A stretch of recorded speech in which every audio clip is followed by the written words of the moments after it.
What's going on, world? It's your boy J Man. And it's your girl Ashley J. What's up, Ashley J? What's up? I'm so happy today. It's Saturday, get crunk up in here. Okay, it's so nice outside. Hot. I didn't feel like it was hot. I felt like it was just, a nice little breeze going on. I ain't feel no breeze. You ain't feel no breeze? Nah, oh, okay, baby. Oh, okay.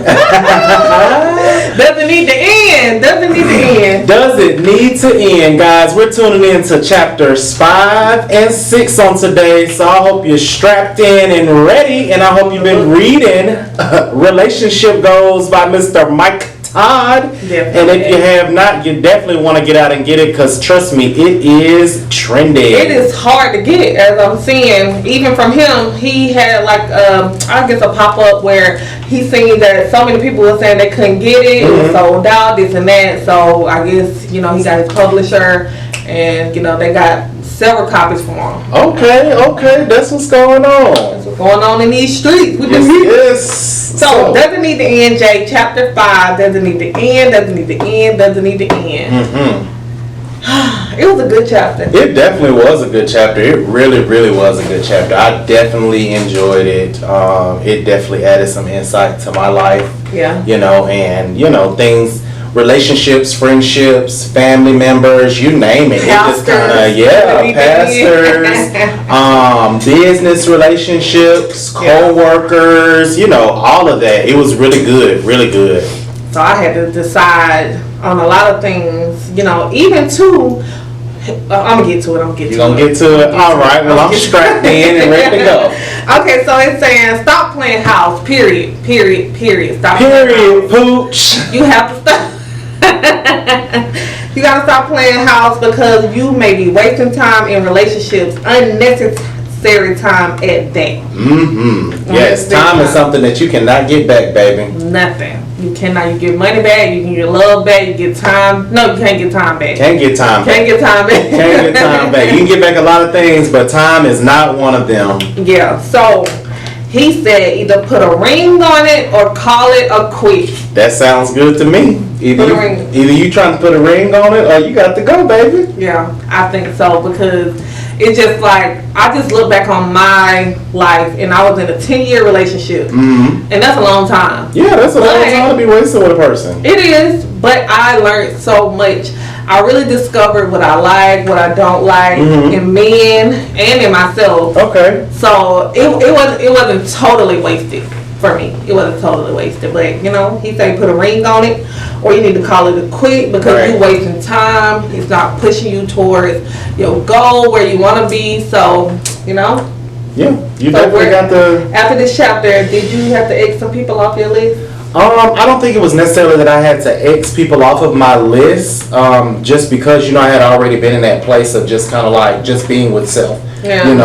I think it was more or less just realizing the categories that people are in at the end of the day. I can't necessarily say that I have a lot of friends. I have a lot of acquaintances. And then people throw that best friend name so loosely. Oh, that's my bestie, that's my best friend. Ain't been through nothing. Don't know if they'll go through the trenches with you. Right, absolutely. It really makes you evaluate, if you would necessarily consider somebody a friend, or if you just be like, oh, okay, that's just somebody I know. You know what I'm saying? That's an acquaintance. You can't give everybody some title. Yeah. And even as it deals with, family, at the end of the day, hey, it's some people that at the end, they ain't rocking with you. Yeah. And it's okay that they ain't rocking with you. You just got to keep it moving at the end of the day. You can't let that energy hold you back. Definitely. You can't, friends.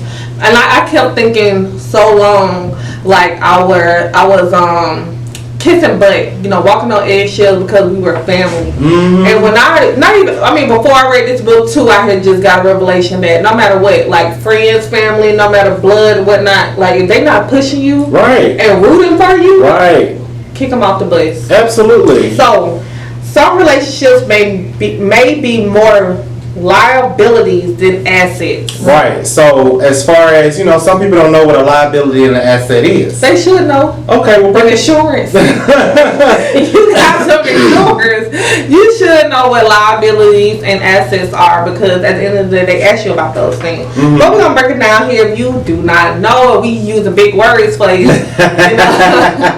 Assets are basically I don't want to be so technical, but basically assets are, help me out, Jay. Assets basically add value to you. Gotcha. You know what I'm saying? So your asset, it's your house, your car, what you got in the bank, stocks, bonds, 401ks. Liabilities, on the other hand, that's family, friends, well, they take away anything that takes from you. You allow anything that takes away from you. Bad habits. If you got a spending habit, as it comes to clothes and shoes, a drug habit that you can't break, you're an alcoholic. Yep. Those things. Sex habit. Yeah, those things are liabilities. Okay, so those are liabilities and assets, and you have to determine who are in that category in your life: friend, relationship, business, and work. If this job is not propelling you, and not in the sense of you feeling like you should be somewhere else, you should be doing something more, but at the end of the day, it may be challenging you to get you to a space that you most feel comfortable at. Absolutely. So absolutely, God wants a relationship that helps us grow and move towards fulfillment. That is definitely true. You need relationships in your life that are bringing you towards fulfillment. If they are taking you away from what God has planned for you, and this is what we were reading, it's Bible scriptures that back all this up. If you got people in your life that are taking you away from what God's plan is for you, then baby, you need to move on. Yeah. You need to move on. You need to cut that person on out of your life, and you got to do what's best for you. Get them scissors and hold them in your hand and cut it steady, baby. That is very true, and I had to learn that the hard way. I had to really learn that the hard way because you want to hold on to things that you feel like is near and dear to you. Like I went through a period where I had no friends, no friends, and I had to evaluate some things, see what happened, why it happened, and how to move forward. And so but in that time, it allowed me to gain so much perspective on myself and relationships, just so much. And like I had to cut some people off, but in the end, if it was like they say, if it's true, it'll come back. Absolutely. If it's meant to be, it will be. If it's somebody that's not meant to be in your life, and this, then the third, trust me, God is gonna strip that thing all the way down to the core at the end of the day. And one thing that He does say, and He promises you, is He's gonna help you through it. Yeah. It might look hard, it might seem hard, but at the end of the day, He's gonna walk you through it. He's gonna give you everything that you need to make sure that you get through it and you come out on top. And also, one thing that it did mention is that not only is He gonna bless you, He's gonna bless that other person as well. Yeah, sometimes your blessings come from other people, because God blessed them, and then they trickle down to you. Absolutely, absolutely. So that's why Jalen blessed me many times. So, but what I thought that was really dope, right? And this is a little hands-on exercise that you probably want to, looking at this, that you probably want to go do yourself. It says to write down the people in your life and do they add value. And like how we said, it's stated. I want to go actually to it. We're like almost done. Yeah, it's only 3 chapters. Well, 3 chapters in the conclusion. So it says, write down a list of your acquaintances, friends, bros, sisters, business colleagues, mentors, students, relatives, associates, teammates, clients, followers, fans, supporters, boyfriends, girlfriends, baby mama, baby daddy, friends with benefits, just friend, fiance, I guess, spouse, spiritual leader, and pastor, whomever you want. My question is, are they adding value to you, or are they taking value from you? Yes, ma'am. Yes, ma'am. And when you write down that list and when you evaluate those people in your life, it's going to hit you. Because you're going to think about it. Damn, only time I hear from this person is when they need something. Yeah. Only time this person contact me is when something going on. Or only time I hear from this person is when they got some tea to spill. Oh, they want to add drama. some drama. Yeah. And that was something that I was reading in the book, and it really hit home for me, because you got people in your life that at the end of the day, oh friend, let me tell you, I got some tea for you, friend. Oh friend, let me tell you what happened with such and such and so and so, and then you just kind of be like, well damn, you know what I'm saying? Is it anything positive that you got going on, or do you have any good news about anybody? Why I need to know everybody's you can go apply for this grant or something. Yeah. Or let me show you how to go get your LLC. You know, Right. no tea like that. You know. Yeah. Hey, friend, I got this person that do such and such. I think y'all business will go good together. You know, maybe y'all can do business, but it's always something on a negative scope. And when you got them people in your life that always are providing information on a negative scope, you got to move on. Yeah, you got to move on. But the biggest thing that I think that wasn't added into the book, right? Mm-hmm. Do you add value to them? Are you a person that is adding or Taking subtracting away. from people that you listed on there? But I think that goes back to the previous chapters as far as self-evaluating. You know, you have to self-evaluate yourself and realize what it is that you bring to the table and who you are. Yeah. What values you have within yourself, you know? True. Very So, true. So I think that kind of would have gave a little dissection on, you know, what category you are in. Yeah, because I had to say that, like how you said, oh, are you with the T? Oh, Jay, I got a T. Now, don't get me wrong, I got a couple friends. I be like, B, you know. Let me tell you this, T girl. No. I don't really like drama. I'm very non-confrontational, but you know, it's stuff be going on in my family and around me that I just be like, girl, let me tell you what's going on. yeah, and you know that's okay because you got it when you are saying, "Girl, let me tell you," or "Man, let me tell you," you know what such and such is going on. They might provide you with something that you need to hear, or something to kind of help you get through, or may be able to provide some advice that you can be like, "Hey, this is what you can tell so and so," you know, because this is what they're going through and what they got going on. That's true. You know? That's true. But you know, what I love about it that is so cool is that it shows you how to break up. Yeah, you know, he was talking about Abraham and Hagar. Yep. 3 qualities of good breakup. End it quickly, end it kindly, and end it cleanly. Right. And I think that's so dope because a lot of times we always try to go and bridge between, or sometimes we get amnesia about what happened. What took place and why you cut that person off. Why we not friends anymore. Then you get back into those same situations. Then it's just like, what happened? Right. You know, what happened? And then the same thing happened all over again. And then you'd be like, oh, damn. That's why I was supposed to cut you off. That's why I was supposed to leave you alone. Because you on that. You on that fugazi. Yeah, that's fugazi. Because my homegirl, she was like, I write me like a little tablet on people, what happened, why they, you know, not break up, but why they ended things, whether relationship, friendships, or whatever. And I remember a while back, I was like, she's so petty. Like, why would you have that? But now, seeing this, I was realize why she had it. It was a guide for her, you know. It was her glossary. Yeah, it was her glossary. So end it quickly, and you know, you just like you said, you are wasting so much time, unnecessary time, because then y'all just playing house, y'all checking up, and that's why our community has so many children on wedlock, because it's just like that instant infatuation where it's like we like each other, we got sexual chemistry, that's cool, and then a baby comes out of it, and then it's just like things change, or I didn't know this person was like this until we moved in, or this person was like this until a baby came. He did talk about the whole roommate situation as well. Like, you know, you got to watch out for those. You know, your roommate situation may not be God-given, baby. It might be the evil wrath of the devil. So, Ashley, when we left off, we were talking about does it need to end? Yes, does it need to end, and how? And how. And we were getting into the 3 qualities of a good breakup. Good breakup. So the second one, because the first one we talked about was end it quickly. Okay. You know, wasting unnecessary time. It's like, let's get up out of there. We already done wasted too much time now. So let's get back on track. So end it kindly. Kindly.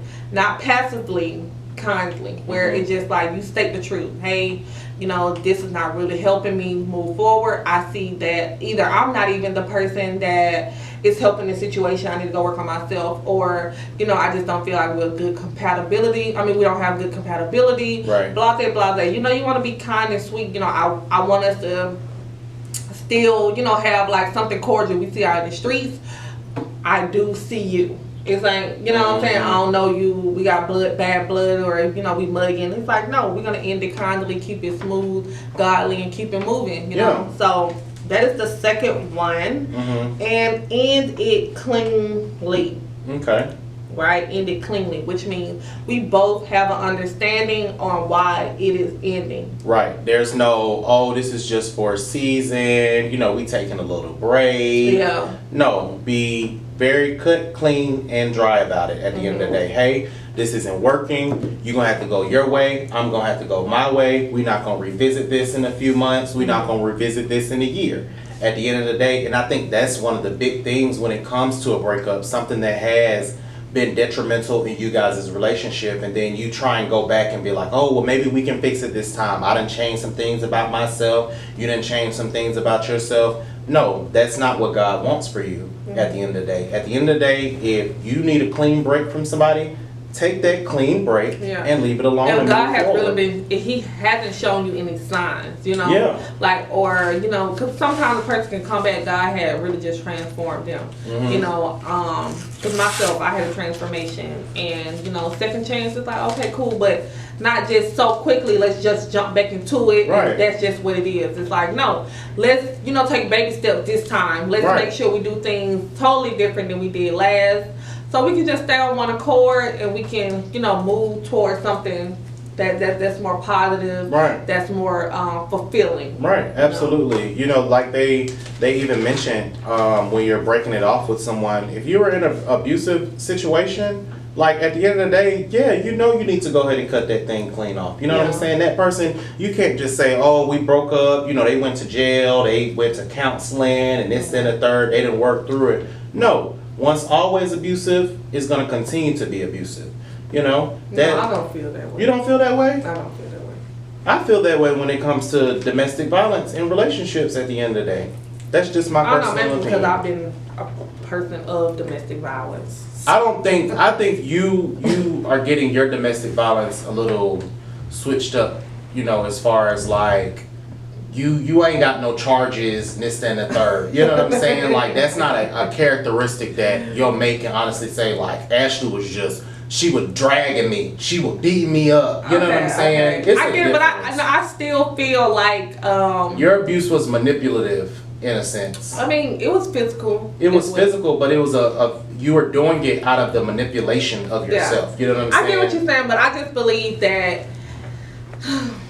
I'm just on the fence about it, only because, you know, like, I don't want to tell people business in a sense of those that are close to me, you know, but it's some men that are in my family that do or did have charges where it was domestic violence, and they learned from it, and they seen that, okay, that ain't somebody, you know, they really kind of like understood that I can allow somebody to take me off my pivot, you know, take me from, you know, having emotional stability to know, like, okay, she just pushing a button, X, Y, and Z. They went to counseling for it and everything, because they didn't even think that they could even take it that far as far as putting their hands on a woman to a point where it's just like cops being called, charges being made, prison time, whatever the case, jail time. They didn't even think it would even manifest into that amount of, you know, to that amount. And so they're different now. Yeah, I think it's just the situations that I have just seen firsthand, as well as, you know, just being on the other side of the fence of knowing people that have been in the situations, like that mate did not change. You know, at the end of the day, through the counseling, through the jail time, and this and the third, they just did not change. That didn't change who they were. It was a continuing cycle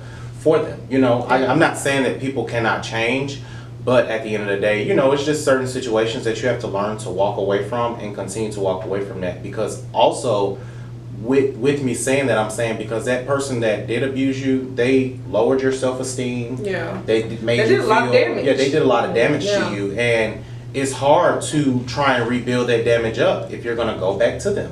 Yeah, that's true. It's, you know, it's no manual to life. Yeah, no manual to friendship, relationship, and you got to kind of make the best judgment. But first and foremost, inviting God in to show you if that is even something you need to reconcile. You know, like something that you even need to give a second chance, or just believe that person is changed. You know, so like I said, you know, we have to. Everybody's journey is totally different. Right. And so you just have to walk a walk that is suitable and close to you, that you feel that is best, you know. Yeah, this is very true. This is very true. Letting it in was all that in a bag of chips. You know, it had really given me the insight that I needed to understand what I need to let go. You know, I moved from one church to another church. Yeah. You know, based on like, okay, it was my time up. I had to let it go. I had to end it. And, you know, sometimes you still be on the fence about it too, you know. So I'm still on the fence about it. I feel like that was something that was near and dear to my heart. And, you know, if God gave me another sign or a sign that I could revisit, or that's something that's suitable, then yeah, it's some things that I don't have to let go as far as friends coming back, even just trying to support me. Hey, I see, you know, you got things going on, blase, blase. I want to purchase this, and I know that's coming with, I want to gradually come back. You get what I'm saying? Yeah. And You know, you got people that think that they can play mind games with you at the end of the day. And I don't even think it just be intentionally. I just think that, you know, because it's only, but I would just say this instance, that this particular person that I'm talking about, because she was a good friend in a sense, but I think she allowed men to cloud her judgment, and ultimately that cost her in our relationship. And it was a little toxic too, you know, but you know, I think like I see you, girl. I see you for who you are, and you kind of keep it pushing. Yeah, that's what it is. So you gotta understand when to let it go. And so I'm ready to dive into chapter 6, because that was helpful. Sexuality. Oh, yeah. Surrendering your sexuality. So you want to go ahead and dive in, or you want to take a quick break? We just had a break, so we can stay on and kind of give them the good tea. Okay, well guys, we're going to go ahead and dive right on into surrendering your sexuality. Sexuality. We talking about sex, X-E-X. So what did you feel about chapter 7? Okay, so chapter 7 for me, it really helped me on my celibacy journey.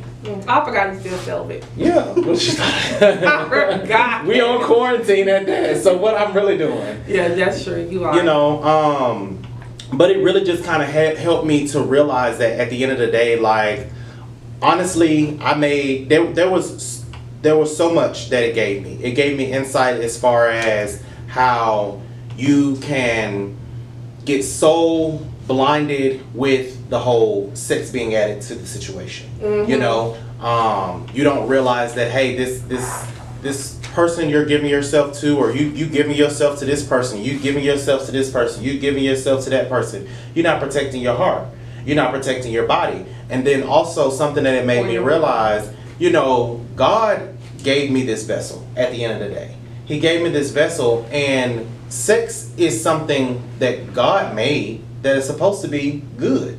Yeah. You know, it's supposed to be good, but it's not supposed to be good with everybody.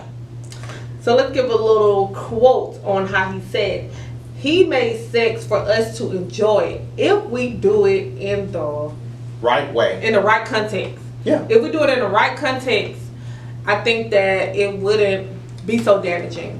So I'm gonna give you my stance, and what I loved about surrender your sexuality, I think is very powerful, because that's just, you know, the flesh. We deal with fighting that flesh each and every day. Whether it's the things that we look at, because, you know, right now you can get on Instagram and you can watch porn. I wasn't aware of that. The girls are half naked. That's porn. No. You can't physically see penetration. Right. You know what I'm saying? But I get what you're saying. sex Something is sex. explicit, yeah. You can go and see that. You can see two girls kissing. You can see.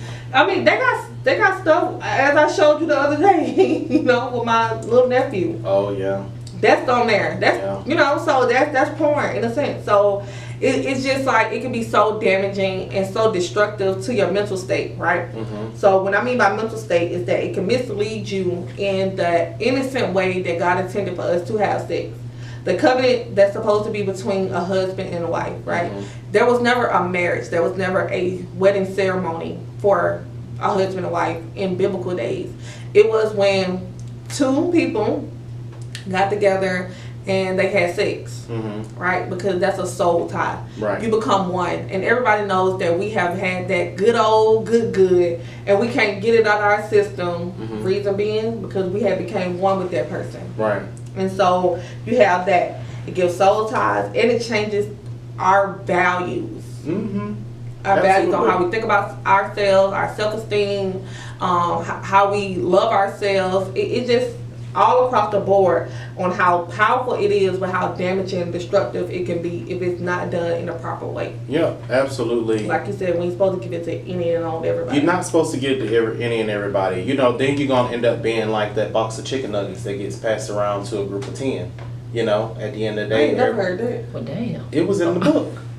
Oh, that was. You missed that part. In turn, end up as is you just the crumbs and whatever left over, because you didn't gave it to this person, you didn't gave it to that person. And what they were also saying in the book is how you can, the reason that you get into your relationship and you end up cheating as far as your marriage goes is because you've done so much as far as having sex with this person, having sex with that person, having sex with this person, having sex with that person, that you're so used to the secretness of it.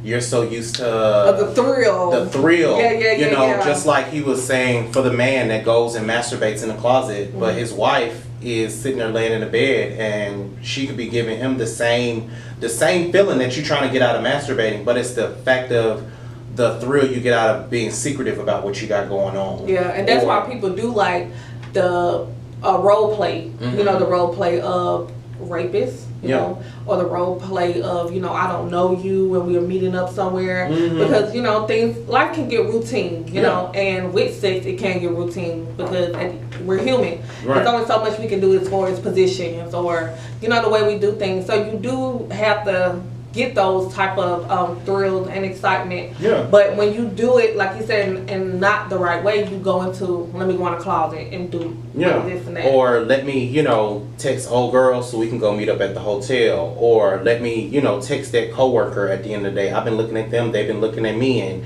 you know, we might can do a little something. It's that thrill that people miss at the end of the day that creates those situations for infidelity. And that's why he says that before you get into a relationship, before you get married, you're supposed to surrender yourself to God, because at the end of the day, once you do get married and get in that relationship, all those thoughts and all those feelings and this and the third, you get to do all that with them. Yeah. You know, you find so much comfort within them, and you find so much excitement within them, because you guys create your own thrills together. Yeah. Outside of those thrills that you done created before you guys' relationship. You know, and so that's why for me, like, there was parts in the book where it was just kind of like, you need to pray this prayer to God, you know, to surrender your body. You need to pray this prayer to God for him to change your eyes, because, you know, we can have lustful eyes where, look at that lady in her cleavage and her tight pants, or hey, look at that man in his gray sweatpants, you know what I'm saying, or his basketball shorts. You know, it's all those things, you know, that you just have to pray to God about. And I didn't realize that, you know, as going through like my journey of being celibate and just trying to be like, well, damn, God, you know, like, I be looking at this and looking at that, you know what I'm saying? I see all this stuff while I'm at work, and then my mind be going in this place and this, that, and the third. But I had to come to grips with, okay, God, you have to change my mindset. So today, while I was on my way here, as well as when I went by my job as well, like, if I even caught myself looking or thinking about something, it was just kind of like, okay, I had to get that mindset of trust God, God, you're going to change this, God, you're going to, you know, help me and walk me through this. And it's so crazy. I'm never up at the crack of dawn on Saturday morning. I was up at like 4 a.m.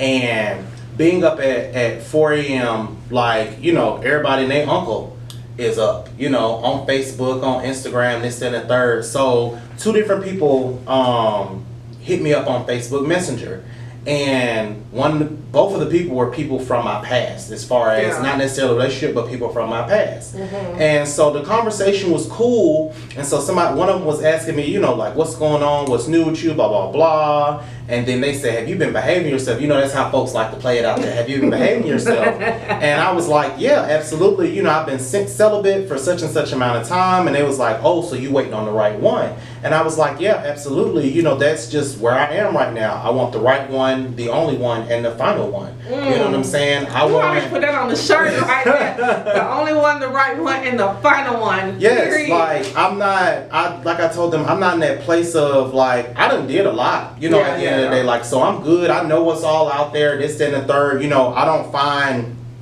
that I need anyone to basically show me this and show me that. No, I want God to be able to point me in the right direction as far as my mate goes. And they were like, oh yeah, amen, yada yada yada, you know, I support you, blah blah blah, you know, that's good. And 5 minutes later, they was like, send me something. I know, I don't been there before. And it was just kind of like, really? Like, did I not just kind of go through this whole spiel of letting you know? I was like, see, that right there is why we don't communicate now. Yeah. Like, at the end of the day, you know, I thought we was cool to, you know, just have a simple conversation via Messenger, but that's why you don't have my phone number now. You're the type of person that I don't need in my life, because at the end of the day, you're not helping me along my journey. You're not trying to walk with me along in my journey. So obviously, with me saying that, yeah, baby, I know I need to go and cut you off. Yeah. And we cool. And I just left them on red, like, you know, kept it moving. Because at the end of the day, like, if I'm going to change my mindset, like he said, you got to also cut those people out of your lives, because they're either an asset or a liability. And as far as surrendering your sexuality, like for me, like praying those prayers that were in that chapter and just kind of like seeing it written down, just not thinking it in your head, it just totally changed my entire mindset, you know, because it's so simple for you to sext somebody. Yeah. It's so simple for you to be scrolling through your social media and you'd be like, ooh. You know what I'm saying? It's so simple. That's what get us caught up. Yeah, it's so simple for those things. And like it was even saying, because you remember I was talking to you when we had first started the podcast, and I was like, actually, I think I might need to take a break from social media while I'm on this journey. Yeah. But then also for me, it was just kind of like, well, that's going to affect the growth of generational empowerment, because, you know, that's our outlet for doing whatever. So it's a lot of times I get on there, and if I start scrolling and liking, you know, just trying to get my name and my energy out there, strict with yourself. I have to be more strict with whose pictures am I scrolling and looking at. And what I was doing was, as I was scrolling through my timeline, those certain things that popped up, those certain people that I knew I needed to go ahead unfollow. It wasn't unpersonal, but you add to the temptation that unfortunately I'm not looking for. Yeah. And in order for me to grow, I gotta separate myself from it. We're not gonna talk about my timeline, my past timeline. But okay, guys, we're gonna take a quick break and we're gonna dive back into surrender your sexuality. If you have read this chapter, give your input on it. You can follow us at Generational Empowerment _ and we'll be back. Welcome back, guys. And before we left off, we were talking about surrendering your sexuality. And I was just kind of giving my insight on, you know, as most of you guys know, most of our listeners know, I've been on this spiritual journey, I've been on this celibacy journey, and how much this chapter has really helped me as far as just trying to change my mindset, change my vision, and basically leading me in the direction of what I should be praying to God exactly, so therefore He can guide me. You know, as we talked about when we first started reading the book, is making sure that we're inviting God in every little aspect of our lives. Absolutely. And understanding free isn't always free. Free isn't always free. So when you say free isn't always free, what do you mean, Ashley J? So basically, you know how we say that, oh, we just having sex. Mm-hmm. You know, or, you know, that's like a free, loosely term in a sense where it's just like it has no meaning. I ain't gonna get hurt behind it. Mm-hmm. You know, I feel from my own perspective that was the context when it came into, you know, surrender your sexuality. Mm-hmm. Understanding that you think that it's not that much of a big deal. It's not gonna harm you. It's not gonna hurt you. But like we already gave those facts on why. Well, how sex is so powerful and how it can destroy and damage you for the long run, present, whatever. Yeah, but we even talked about the aspect of, well, in the book it even talked about the aspect of how we like to say, you know, it ain't that bad, you know, it's other people out here doing worse, and having sex ain't that bad, or, you know, it's just this one time that we gonna do this, or, you know, it's just having that mindset that yes, God has given us free will, but He's given us free will to do what He wants us to do. Yeah. He is not giving us free will to just go out there and give ourselves away all willy-nilly. Because at the end of the day, what we're doing is we're damaging ourselves more and more each time that we do it. Yes. You know, it may not seem so much of a big deal right now. But it affects you in the long run. Yeah. It affects you later on, and you have those thoughts and feelings in your head, or you might do it and you go on about your business, everything is fine, this, that, and the third, and then the next thing you know, you got a bigger problem. Yeah. You know? I think that is the biggest misconception, the biggest problem that we have. We think that, you know, it's okay for us to just go have sex with him, her, and it'll be okay because we just slanging this, or we just, you know, like, yeah, we doing something for the moment, you know. Oh, we got a little tipsy, so we went home with such and such, but you know that ain't no big deal. Yeah. You know. And then, you know, a lot of times we're not protecting ourselves. Now we're not protecting our heart, we're not protecting our mind, and we end up with a much worse problem than what we started with. Yeah. Because now we have this addiction to the thrill of the situation, to the thrill of an addiction.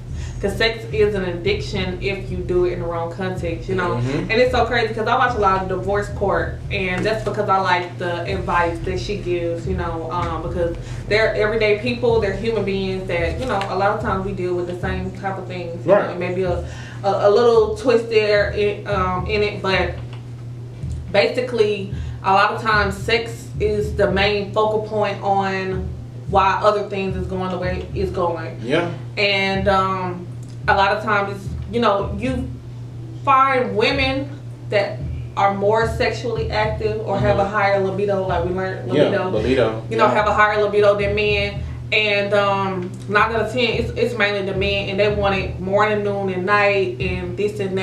And then one time you say no, it's like, oh, well, I'm gonna go have sex, or not even you telling this person, but in your mind you done made up. Now you about to go cheat. Now you about to go do these other parameters such as porn, such as, you know, just going out of your way to just try to please that sexual demon. Yeah. And at the end of the day, you know, it's gonna cause you more harm. It's gonna harm you and harm your relationship.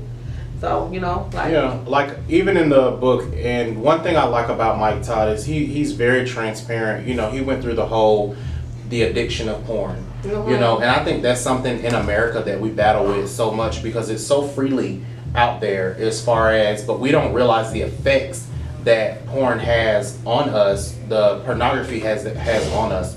You know, I myself, you know, have found myself in a sense of like feeling like, okay, well, I'm gonna be, since I'm celibate, you know what I'm saying, I'm gonna watch and do whatever. But at the end of the day, that's just kind of like that's not helping. Yeah. Because all it does is when I see somebody that mirrors that image of something that I've seen or someone that I've seen in one of those videos or whatever the case may be, then it's just kind of like, ooh, I wonder. So it was just kind of like having to remove all of those parameters. He was saying like you have to be real transparent, like, you know, allow a friend or someone to go through your internet history or you missed that? No, I'm just saying, like, I just, yeah, when like, you bringing these things up, I'm like, I was saying in my mind, it's jogging back when I was reading. Yeah. Like, I ain't about to let nobody go through my. He was saying like, let somebody go through your internet history or show them the text that you might have sent that person. You know, just being transparent about the situation, or if there's a certain addiction that you're dealing with, don't hide it anymore. Okay, because once you hide it or once you stop hiding it, then you free yourself from that bondage. You know, at the end of the day. And that's something that I love so much, is that this book is really helping me in a sense of realizing, okay, the more secrets you keep, the more bondage you have behind those secrets at the end of the day. True. So you have to free yourself. In order to free yourself, you have to be transparent about it. You know, at the end of the day, I can say that this book, this chapter specifically, I think he needs to do an entire season or something on it, just because I don't think he got enough. It's not enough in just that one chapter to really break it down for you. I think, you know, at the end of the day, it was so much put in the book, but as far as like surrendering your sexuality, that will help so many relationships. It would help so many marriages. Yes. Because one of the things that we've talked about previously on our show is the sex and how it's so freely out there. But at the end of the day, every which one of us are so bound and strapped down by the physical and by the sexuality and by the sex and the lust of situations, that if we were to surrender ourselves before we got married, if we were to surrender ourselves before we looked for that mate and this and the third, we wouldn't have a lot of the problems that we have. Yeah. You know? Because I think a lot of us are fleshly driven. Yeah. A lot of us are fleshly driven. Our flesh just, we can't help it, you know, at the end of the day. And we like what we like. We like what we like, and a lot of times it just goes off of what we see. And then we see it, and then we think it, and then, I remember this, and I remember that.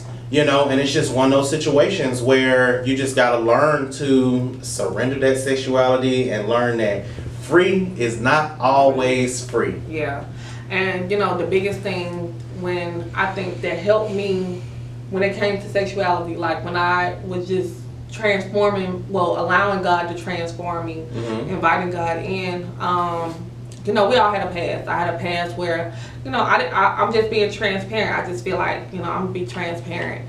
And I was just okay with a lot of things that if it wasn't for God, I would be in a total different predicament, you know, whether it's disease or, you know, just a lot more damaged, you know, mentally, spiritually. And I didn't care. Right. Whatever felt good, whatever I wanted, it was just like, I'm willing to do that.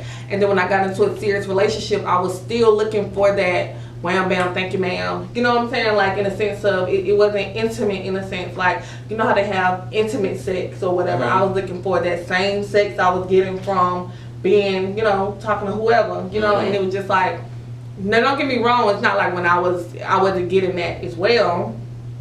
But you know, you just gotta you gotta understand that what may be reality and fantasy, and you gotta be able to distinguish the two. So we're gonna take a quick break, and when we dive back in, I'm gonna get a little more personal. So definitely stay tuned. Hey guys, so welcome back, and you know, we're gonna dive and get a little more personal. And like I was saying, surrendering your sexuality is something that is a must, because that was a game changer for me.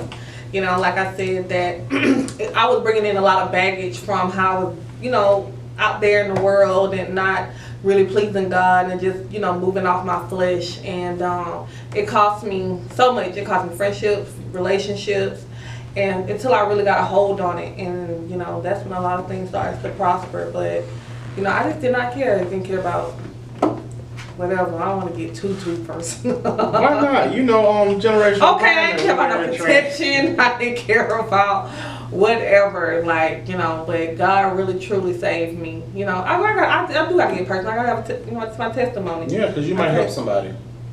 You know, I didn't care, and I just did what I wanted to do. And like I said, by the grace of God, it could have been so much worse I could be dealing with. And I'm not. And so I'm very thankful. And, you know, I just remember, like, being at church, just crying my eyes out. Like, I wasn't, like, partying on New Year's and stuff like that. So when I would go to church on New Year's and stuff, you know how that just like that fellowship, especially on New Year's, you get couples that are there. And I just used to see couples and families. And I used to just think that because I was living the life that I was living, that I didn't have that option. Yeah. What's going on, world? It's your boy J Man, and you know I'm coming with that heat and my ear to the streets. For sure. So Ash, have you seen the guy Kenneth Walker? That's kind of like they've been like free Kenneth Walker. Have you seen him? I haven't seen that. Okay, so the situation is, it took place a few weeks ago. Basically, Louisville Metro Police charged him with attempted murder because he shot in self-defense. Basically, what took place is they raided his home. It was actually the wrong home. They didn't knock, and they shot 20 times, at which while they were shooting, he decided to shoot back. And 8 of those shots ended up killing his 26-year-old girlfriend. She was an EMT working at 2 hospitals during our current pandemic. But praises to God, Kenneth was finally released this week uncharged. However, we still need justice for his girlfriend. And basically what kind of just took place, they were looking for someone in particular, a couple of parties in particular. So they decided to raid his home. They did knock, and they just went in guns blazing. And in self-defense, he was shooting back. And so he had been locked up for a few weeks now. That's crazy. Yeah. And so, you know, even though he was released this week, uncharged, and this and the third, you know, he's being recognized as a hero. However, his girlfriend, she still lost her life because of it. And then come to find out, the people that they were actually looking for were already in jail. So basically, wow. Yeah, lack of communication, lack of just being aware, and lack of just following policy and procedure on behalf of the Louisville Metro Police Department. They took a young woman's innocent life. You know, they took one of our nurses away from us, especially during this pandemic. Like, that's just horrible. Horrible. Speaking of, condolences to the family. Yeah. Condolences to her name was Rihanna Taylor. So definitely. Is this an African American couple? Yeah, African American couple. So definitely condolences to her and her family, as well as Kenneth and his family. I know they're happy that he is home. But moving on to other things, you know, I've been really big on the Ahmaud Arbery story and just trying to, you know, get every little piece, this, that, and the third that I can get. So yesterday, the Cobb County District Attorney and as well as the District Attorney for Brazelton County, they were having a live press conference or whatever. Unfortunately, due to the sensitivity of the case, you know, they can't go into details as far as everything going on, as far as what new evidence they found, what new information they found out, and this and the third. Yeah. However, you remember the guy William Bryan I was telling you about, was the guy that filmed everything. Mm-hmm. They arrested him this week, and he is being charged with felony murder. Basically, after doing like some polygraph tests and everything else, it came to find out that not only were the gentleman, his son, involved, but he was involved as well by basically trying to corner Ahmaud with his vehicle. So he basically kind of helped in the chase to get Ahmaud to where he was, to kind of like help them. So basically he was involved, and so they have charged him with murder. Lee Merritt Esquire is actually the attorney for the Arbery family, and he basically was speaking out to the attorney William Bryan, and he was basically telling his attorney to basically, she needs to have several seats, because basically, you know, the proof is in the pudding. They have the evidence that they need, and hopefully we're going to get the justice that, you know, he deserves at the end of the day. You know, it's we see ongoing. We see so many cases of, you know, black injustice, or, you know, just injustice period, as it comes to people using their weapons or using the power that they shouldn't even have, you know, against people. And it's just really, really sad. But I just hope in this case, you know, we're just going to see a turn for the best, and things are just going to get better as time progresses, especially with this pandemic, because it seems like things are just getting worse, and things are just coming out of the woodworks left and right. It is. Surprise! Surprise, surprise. You watch Twilight? No? Okay. You don't have nothing to say. I'm gonna say it. You got nothing good to say. Okay, well, Twilight actor Greg Tyree Boyce was found dead in a hotel room with his girlfriend in Las Vegas. Yeah. Was that the main character or something? No, he wasn't a main character, but he was one of the. Well, I meant to say one of the main. Yeah, he was. He was the main vampire. He was one of them. Girl. But anyways, definitely condolences to the boy's family as well as his girlfriend's family. She remained unnamed, and I guess, you know, that was just to protect her identity, or the identity of her family, or whatever the case may be. But they were found dead in a hotel room in Las Vegas. They're still investigating what exactly took place in this situation. But moving it right along, Dwight Howard is home in ATL, watching over his son. You know, he used to play for the Atlanta Hawks. You know, this was home for him. Yeah. But he's in ATL watching over his 6-year-old son after his baby mama, she passed about 6 weeks ago. So he's finally home with the child. Yeah, she suffered a seizure. She had epilepsy. So definitely want to send our condolences to Dwight Howard, his family, and the family of his child's mother. I know that just kind of like came out of nowhere. You know, they were definitely stating that it was not COVID-19 related, but you know, it's a lot of deaths just kind of like just continuing to cycle around, and you know, we just need to continue to stay prayed up, check on our family and check on our loved ones. You know, we just never know when it might be our last day. You know, we all are on borrowed time. I used to say that a lot in the beginning, and I'm gonna continue to say it. You know, we're all on borrowed time. Did you watch In the House? In the House. In the House with LL Cool J and Maya Campbell. Yeah. Yeah, I watched that. Okay. That wasn't my main choice, but I watched it. So you remember Maya Campbell, the pretty black girl? Yeah. Okay, so she was busted for being a pedestrian in the roadway on May 16th during an ATL street racing crackdown. About 44 people were arrested that evening.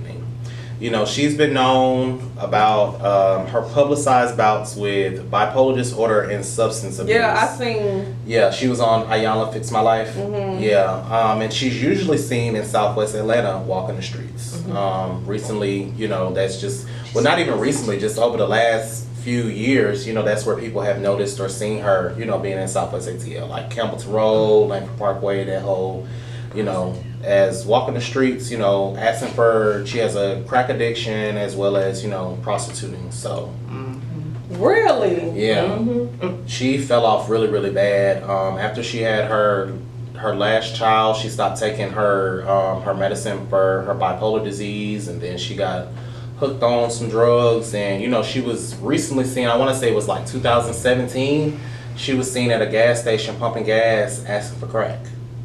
So yeah, she was basically saying, I'll pump your gas, you can buy me some crack or give me some crack. So definitely want to send your prayers to her. I just hope that, drugs you know, is really taking out our young people. Yeah, they really are.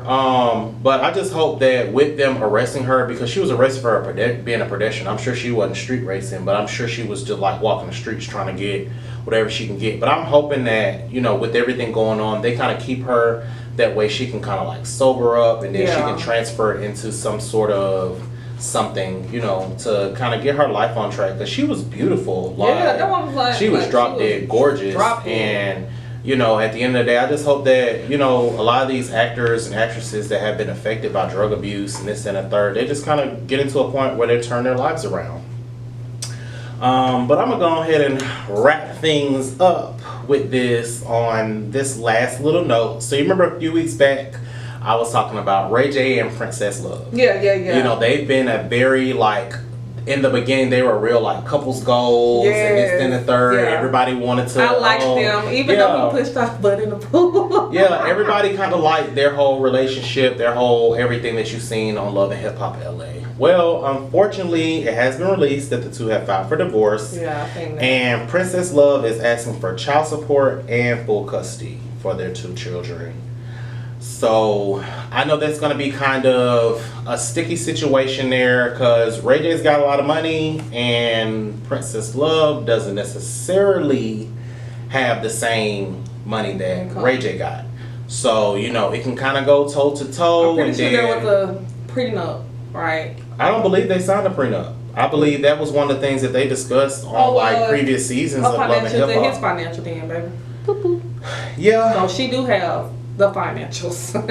Yeah, I mean, but also and she got evidence of his wrongdoing, his infidelity. Yeah, you know, so alimony will be being paid out, and a lot of child support. True enough. But you also know everything that you see on TV. Yeah, there's always another story to. There's 2-3 sides to every story. His side, her side, and the truth. Yeah, and you got to think about it. Brandy and her mom and their mama was all up in their relationship, so you never know what they might know, who they might know, or what they might come out the woodworks with. So it might get a little ugly. But their youngest child, how old? You know, she just had a birthday. I want to say she just turned 2. Oh, she just turned 2. Yeah, she just had a birthday. Well, if she is still being breastfed, then he will only get visitation rights. Really? They're not gonna give custody where the dad is being taking the child away for weeks at a time if the baby is still being breastfed. Oh, well, I think you stopped getting breastfed at like what? Well, baby, you got folks that be breastfeeding child for a long time. Yeah, I know somebody 6 years old was still getting breastfed. Yeah, teeth and all. That's just nasty. We definitely want to, send our prayers to Ray J as well as Princess Love. I know that's probably going to get real ugly on Love and Hip Hop LA. I'm sure that's just probably going to be a mess. That's what they want, baby.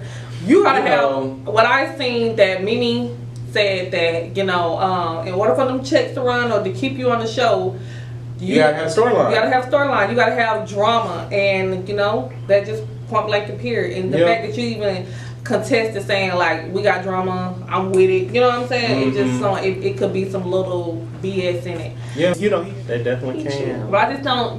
Future 9 kids, and you was never with.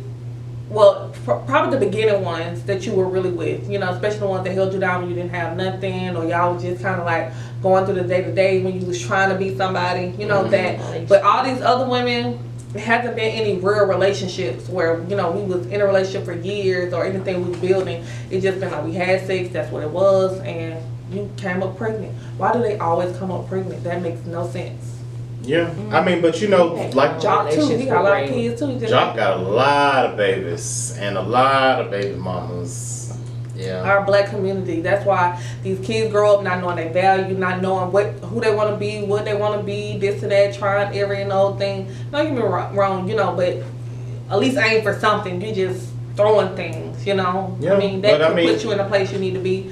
But it just that mindset, like me. I don't know my father, so I had to. The man that I first fell in love with or whatever didn't give me that properness that I needed, and I got on a path where I was trying to figure out things, so it just lessens our community, this and that, and we're not doing anything to build or propel forward. So. Yeah, but that's the purpose. That does nothing. That's job security for you and I at the end of the day, because our biggest goal here is to break generational curses. At the end of the day, if you don't get anything from our show, it should paint some insight or paint some real life ordeals as far as, hey, I need to change some things about the way that I'm moving and shaking. I need to change some things about the way that I'm going. And we should hit home for a lot of people, because we talk about real life issues and real things that are going on at the end of the day.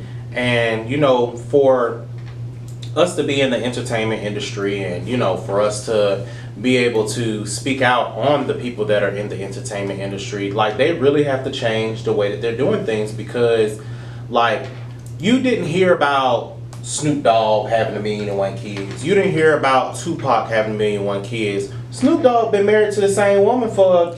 Now that's crazy that you say that, because I've been pondering. I ain't seen Boss Lady like how she used to be when they was together. So I was like, they still together? Well, I mean, she might be chilling out. I don't. If trust me, if Snoop Dogg got a divorce, we'd probably hear about it. You know what I'm saying? Yeah. But same thing with like. I think that'll be low key. Yeah, just like with Trick Daddy and his ex-wife. At the end of the day, you never heard about all these different baby mamas and this and the third. A lot of the staples in the music industry from back in the day up until now is so different. It's so different. Like, Chris Brown got baby mama number 1, baby mama number 2. Ray J out there doing his own whatever he got going on. Young Jock got kids galore. Stevie J.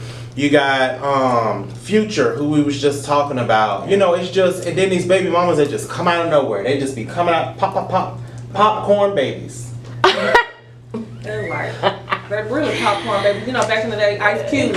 Like, still with this same woman. Yeah, still with this same woman. Then, you don't hear no stories. You think about Will Smith and Jada. Yeah, they went through their bouts and this and the third, but all his children by Jada, all her kids by Will. All his children. He got one oldest by his previous marriage. Yeah, that one oldest, but how often do we even hear about that one oldest? Orlando Brown was claiming he was his first child. We talked about that too. So, at the end of the day, but just to say that, a lot of these people that are in the limelight, previous old money compared to new money is just so different. Yeah, You know, it's just so different in the way that they move, and the way that they shake, and the way that they operate. And I just pray that this is not what we're coming to as a future, as far as just kind of like having these celebrities with all these kids and all these baby mamas and this and the third, because we're not leading the newer generations into something. I mean, think about it. They done spent half the school year out of school already. Yeah. So they done been into the social media and everything else going on. That's all they done had time for. My thing is, what is the qualifications? Like, I need to know. you know, I'm really trying to see. It just dawned upon me, like, not saying that you gotta look a certain type of way to approach a millionaire or whatever the case may be, because you know a lot of these men that be millionaires come from the slums. But I don't think it's even the fact of the women approaching the men. I just think it's just, you know. No, I wasn't saying like approaching them, but I'm just saying like, you know, what are the qualifications for you to get in the bed? Like you have access to dozens of different women, you know, white women, black women. A lot of women, all times of this. it don't even be them qualifications. It's about just being in the right place at the right time, saying at the end, right saying thing. the right things. You know what I'm saying? And you got to know how to move and shake. You know what I'm saying? A lot of times, a lot of these women that do get with these celebrity men, they know how to play the game well. Yeah. So they be the ones that be kind of like ignoring the fact that he a celebrity and this and a third. You know what I'm saying? So then at the end of the day, it kind of like, oh, she don't know who I am? Oh. And she bad too?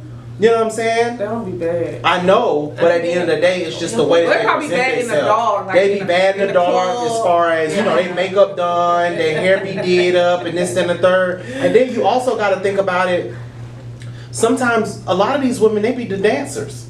Yeah. You know what I'm saying? They be dancers, and we didn't know that they was dancers. Nor is Future and whomever else gonna admit that, oh, I met her in Onyx, I met her in Magic City, this, that, and the third. You know what I'm saying? She was the bottle girl, or she was the waitress, and this, that, and the third. They not gonna admit that.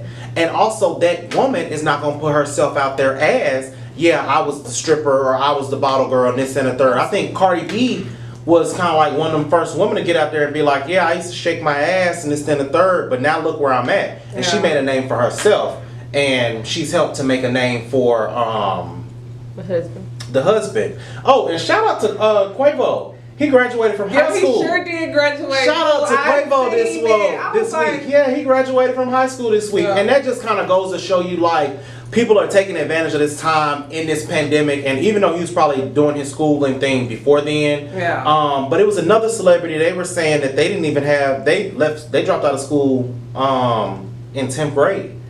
It's a lot of the celebrities out here that they didn't even graduate from high school. But I commend Quavo, because at the end of the day, he's showing these guys that, hey, yeah, I got all this money, or whatever the case may be. Yeah, I might have a record deal, but I still went back and made sure that, hey, I have a high school diploma now, and now I can take the next steps to further myself and getting myself in a better life. I forgot to actually put that into my notes. But yeah, shout out to Quavo. And you know, because you know, when you have kids, right, the biggest thing your child want to say, well, you didn't do this and you didn't do that, you know, and but it just showed the level of importance how he felt, you know, about education. Yeah, you know, because that's something that he did want to do. You know, whether we have any type of idea about, you know, having an education such as high school. Well, I think high school is important, you know, because it just shapes so much. College, you know, I don't feel like to each its own when it comes to college. Everybody's not made for college. Some people are made for college, you know, at the end of the day. But the biggest thing is you want to make sure you get them years that you can't get back as far as that high school education, because a high school diploma will get you into a lot of places that sometimes a college diploma won't even help you get into. You know, you got people with just a high school diploma that's making 6 figures, and people with a college diploma making 45 and trying to pay their student loans back, you know. So at the end of the day, it's just kind of like to each its own. But we commend anybody out there that's going out for their education and trying to better themselves in any sort of higher learning. Hand clap. You know, get him a hand clap. You know, you had a lot of commencement ceremonies going on this weekend. Yeah, on Zoom. Everybody was doing it. And my little niece, she called me. She said, I graduated on Zoom. You had a lot of people that had drive-by graduations where, you know, they just kind of like drove by, grabbed their diploma, and all of that. So, you know, everybody's trying to make the best of this pandemic. You know, we had Mother's Day just passed, Memorial Day is Monday. It's just kind of like, okay, all right, like, Let's get this world gonna open. I'm ready.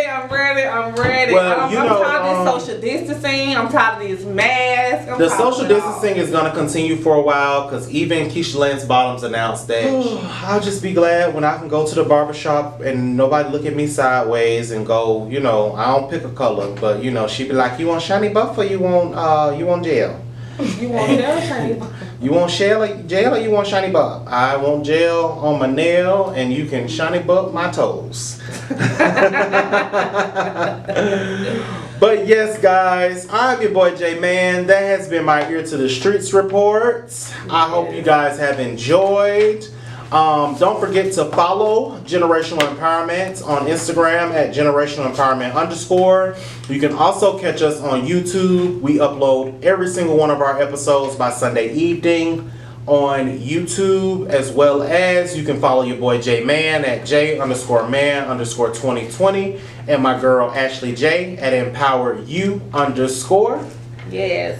And so next week, stay tuned because chapter 7 and 8 will be all tied up and the triangle. So you definitely do not want to miss that. I'm your girl Ashley J. And I'm your boy J Man. And we're out.